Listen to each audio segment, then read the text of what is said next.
ষষ্ঠ শ্রেণীর গণিত বিষয়ের আজকের ভিডিওতে আমরা আলোচনা করব বার্ষিক পরীক্ষা 2025-এর একটা নমুনা প্রশ্ন নিয়ে। তো এখানে প্রশ্নের ধরন বা কী টাইপের প্রশ্ন তোমাদের বার্ষিক পরীক্ষায় আসবে সেটার একটা স্যাম্পল আজকের ভিডিওতে দেখাবো।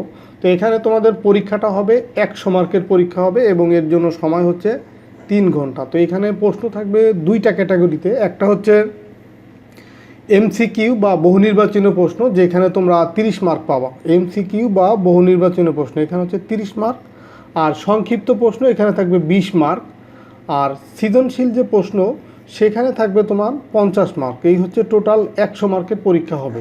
তো এখন এই 30, 20 বা 50 সেটার কিছু স্যাম্পল দেখাবো যে এই প্রশ্নগুলো আসলে কিভাবে হবে বা কী টাইপের হবে সেটা দেখাবো। তো প্রথমে আমরা আসি যে এমসিকিউ বা বহু নির্বাচনী প্রশ্ন। তো এখানে দেখো দেয়া আছে যে 30টা এমসিকিউ বা বহু নির্বাচনী প্রশ্ন, যা প্রত্যেকটার জন্য 1 করে। তো 1 নম্বর যে প্রশ্ন, এর মধ্যে কোনটি স্বাভাবিক সংখ্যা নয়? দেখো 0 থেকে শুরু করে 1, 2 এরকম 9 পর্যন্ত আছে। তো এর ভিতরে স্বাভাবিক সংখ্যা 9 হচ্ছে 0, তার মানে এটা হচ্ছে উত্তর। 2 নম্বর হচ্ছে 1 বিলিয়নের সমান কত কোটি? 100 কোটি।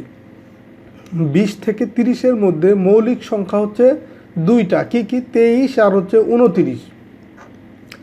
16 সংখ্যাটির 2 ভিত্তিক সূচক হলো 16 সংখ্যাটির 2 ভিত্তিক সূচক মানে হচ্ছে পাওয়ার হচ্ছে 2 পাওয়ার 4, তার মানে এই যে এই 4 হবে এটার উত্তর। নিচের কোন সংখ্যাটি 9 দ্বারা বিভাজ্য? এই 9873। এখানে যে 4টা সংখ্যা আছে তার ভিতরে এটা হচ্ছে সঠিক। নিচের কোন সংখ্যা দুইটি সহমৌলিক? এটা হচ্ছে 15, 16, মানে এই ঘ নম্বর হবে এখানে যতগুলি আছে তার ভিতরে। 7 নম্বর হচ্ছে 82 এর পূরক কোণ হচ্ছে 8 ডিগ্রি। 8 নম্বর হচ্ছে 14, 21, 16 এর লসাগু হচ্ছে 168। দুইটি সংখ্যার যোগফল হচ্ছে 450। সংখ্যা দুইটির অনুপাত হচ্ছে 7:8। তো উপরে তথ্যের ভিত্তিতে 9 এবং 10 নং প্রশ্নের উত্তর দাও। তো এখন এইখানে প্রথম যে প্রশ্নটা আছে 9 নম্বর, প্রথম সংখ্যাটি নির্ণয় করো। তো প্রথম সংখ্যাটি হচ্ছে কত? এখানে এইভাবে বের করতে হবে এটা, যে 450 এর সাথে গুণ হবে হচ্ছে এই 7:8। তো এটা 7 আর 8 গুণ করলে যোগ করলে পাবো কত? 15, আর উপরে থাকবে 7, যেহেতু প্রথম সংখ্যা এই কারণে এই 7 থাকবে উপরে। তো এটা আমরা ক্যালকুলেশন করলে এখানে পাবো হচ্ছে 210। 9 নম্বরের ক্ষেত্রে এটা 210 পাবো। দ্বিতীয় সংখ্যাটি কত? তো দ্বিতীয় সংখ্যাটি সেমভাবে এইটা লিখে এই উপরে 7 না লিখে এখানে লিখবো হচ্ছে আমরা, ধরো এটা বাদ, এখন লিখবো 8। সেভাবেও করা যায়, অথবা 450 থেকে 210 বিয়োগ করলে যেটা হবে সেটাও এইভাবেও আমরা করতে পারি। সেটা হচ্ছে 240।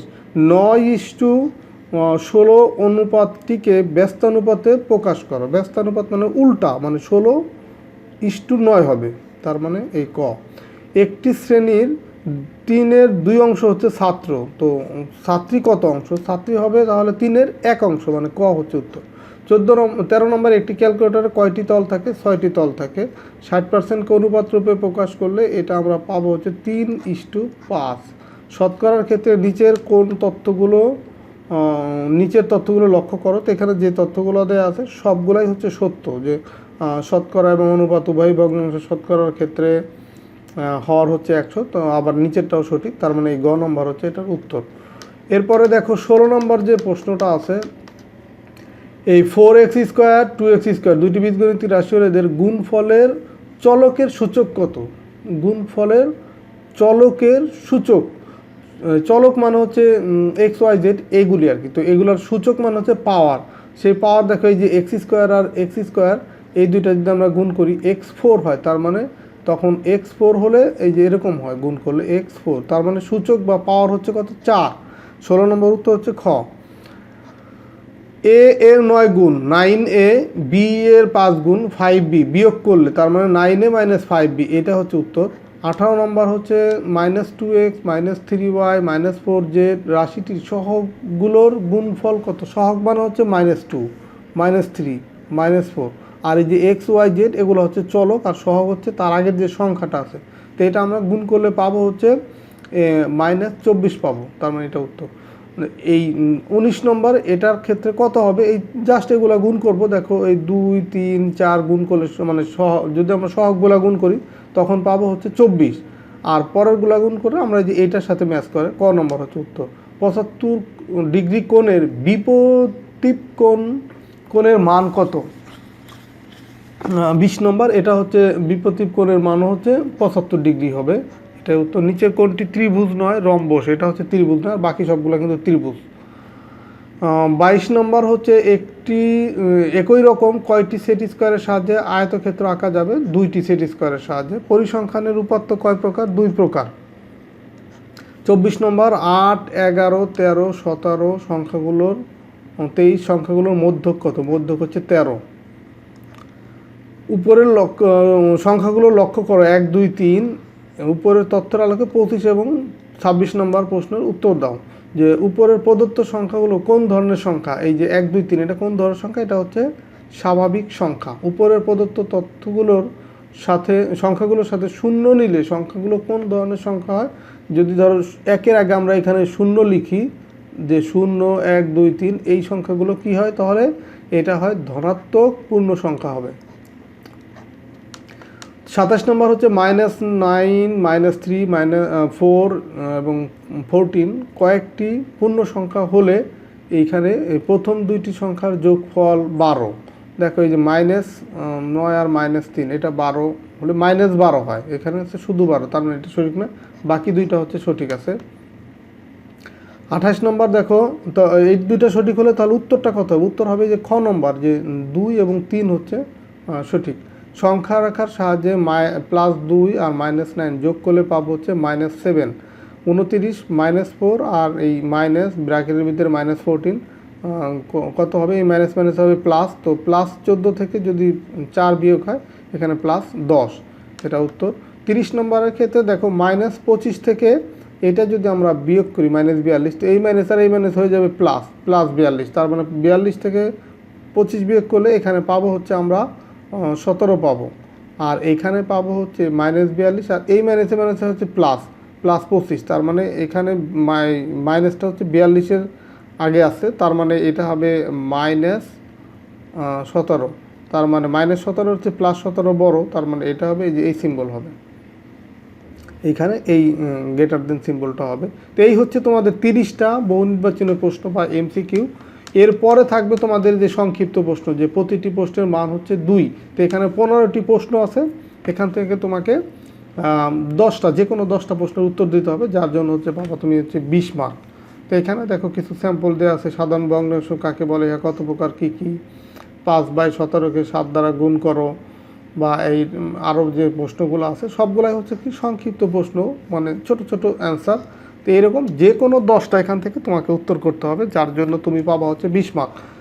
এবং নিচে থাকবে কি সৃজনশীল প্রশ্ন, একদম বড় যে প্রশ্নগুলা, এখানেও তোমাকে 10টা প্রশ্ন দিতে হবে। তো এখানে কিছু ভাগ আছে, যেমন পাটিগণিত থাকবে, গণিত থেকে থাকবে 2টা সৃজনশীল প্রশ্ন, বীজগণিত থেকে থাকবে 2টা, এই হচ্ছে 4টা গেল। আবার দেখো জ্যামিতি থাকবে হচ্ছে 2টা, এখান থেকেও 2টা, তথ্য উপাত্ত এখান থেকেও 2টা থাকবে, তার মানে টোটাল হচ্ছে তোমার প্রশ্ন থাকতেছে 4টা জায়গা থেকে 8টা প্রশ্ন থাকতে। তো এই 8টা প্রশ্নের ভিতরে তোমাকে হচ্ছে এই প্রত্যেক বিভাগ থেকে, মানে পাটিগণিত, বীজগণিত বা জ্যামিতি বা তথ্য উপাত্ত, 4টা জায়গা থেকে তোমাকে একটা করে আনসার করতে হবে, তার মানে 4টা, আর বাদ বাকি যে কোনো একটা সেকশন থেকে তুমি আর একটা বেশি অ্যান্সার করবা, তার মানে টোটাল হচ্ছে 5টা প্রশ্নের উত্তর দিতে হবে।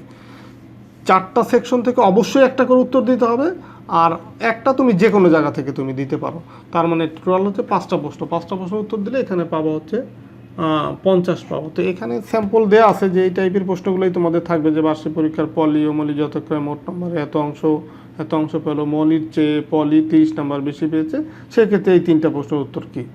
পিতা পুত্রের বয়সের অনুপাত এত, পিতার বয়স এত বছর, অনুপাতের একক কী, অনুপাতের রাশিগুলোর মান উল্লেখ সহ উদাহরণ দাও, পুত্রের বয়স কত, মানে এই তথ্যর সাহায্যে এইগুলো তোমাকে বের করতে হবে।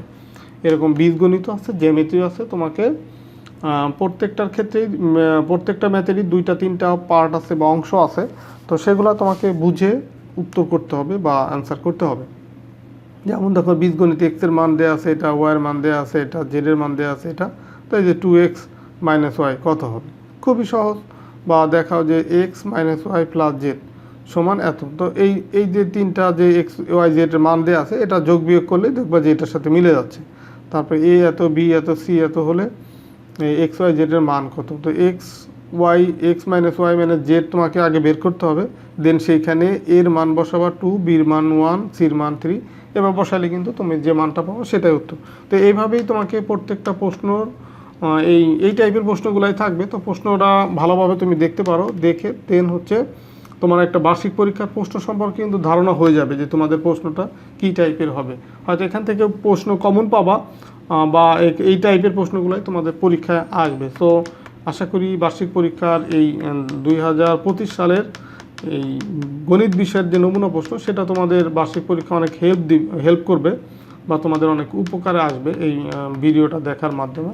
তো ঠিক আছে, সবাই ভালো থাকো, সুস্থ থাকো, কথা হবে পরবর্তী ভিডিওতে অন্য কোনো প্রশ্ন নিয়ে।